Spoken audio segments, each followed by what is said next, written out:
Was Jesus based on the Persian god Mithra? Christ Mithras will claim Jesus never existed and was just a copy of Mithra, because Mithra was born of a virgin on December 25th. He was a traveling teacher and performed miracles. He had 12 disciples. He sacrificed himself for world peace, was buried in a tomb, and resurrected 3 days later on Easter morning. His followers were promised immortality. He was called the Good Shepherd, Savior, Redeemer, the Way, the Truth, and the Light. His holy day was Sunday, and his followers partook in the Lord's Supper every week. So do we have proof that Jesus was a mythic copy of the god Mithra? Well, for that to even be remotely true, some of this nonsense would have to be factually correct, and in fact it is not. First, there are actually 3 different versions of Mithra, and none of them match Christianity. Most who try to claim this tend to think the Mithra of the Roman cult is where Jesus came from.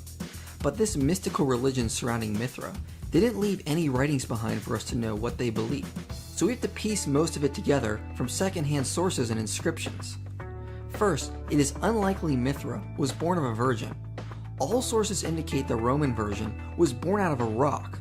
This is also confirmed by Commodianus. In other versions, Mithra was created as an adult by Ahura Mazda. And even in Persian versions of Mithra, there is no indication from inscriptions he was born of a virgin. As for December 25th, Roger Beck states this is just absolutely wrong. In truth, the only evidence for it is the celebration of the birthday of Invictus on that dating calendar of Philo-Calus. Invictus is of course Sol Invictus, Aurelian's sun god. It does not follow that a different, earlier and unofficial sun god, Sol Invictus Mithras, was necessarily, or even probably, born on that day too. There is no evidence Mithra was ever called a traveling teacher. As for performing miracles, such a task was said of just about every deity, and is way too general to form any parallel. There is no evidence Mithra had 12 disciples in any version. In the Persian or Iranian version, he had 1 companion, who was Varuna, and in the Roman version, he only had 2 companions.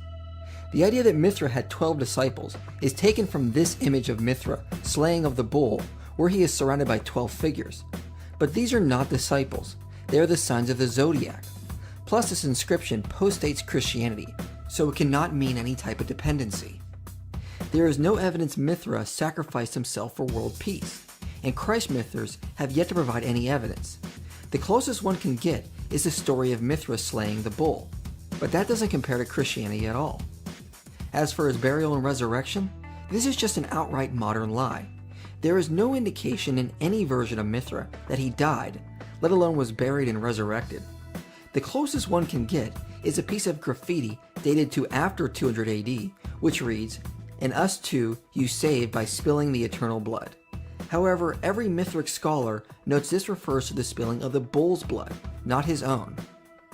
The Mithric cult probably did promise their followers immortality, because that was customary in almost all religions, and is way too general to force any type of real parallel. But even if this is true, we still aren't really sure, because again, we simply don't have any Mithric writings left for us.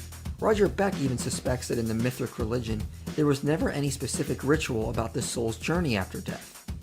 Mithric was never called the Good Shepherd, Savior, Redeemer, the Way, the Truth, and the Light, or any common title that is applied to Christ.